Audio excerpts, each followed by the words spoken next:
ભરૂચ તાલુકાના દયાદરા ગામે હઝરત સૈયદ બડા સાહબ બાવાનો 18મો ઉર્સ શ્રદ્ધાભેર ઉજવાયો।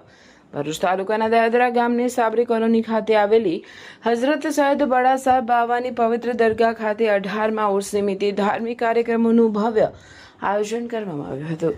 મુસ્લિમ કેલેન્ડર મુજબ 7 મુહર્રમના પવિત્ર દિવસે સંદલ શરીફનું આયોજન કરવામાં આવ્યું।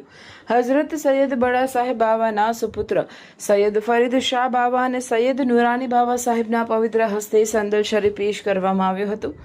આ પ્રસંગે દયાદરા સહિત આસપાસના ગામોમાંથી મોટી સંખ્યામાં હિન્દુ મુસ્લિમ સહિત તમામ સમાજના લોકો દરગાહ ખાતે ઉપસ્થિત રહ્યા હતા અને સંદલ શરીફનો લાભ લીધો હતો। ઉર્સ નિમિત્તે આવનારા મહેમાનો માટે ન્યાસનું આયોજન કરવામાં આવ્યું હતું તેમજ મહેફિલે સમા કાર્યક્રમનું પણ આયોજન કરવામાં આવ્યું હતું, જેમાં ભક્તિમય માહોલ વચ્ચે શ્રદ્ધાળુઓએ હાજરી આપી હતી।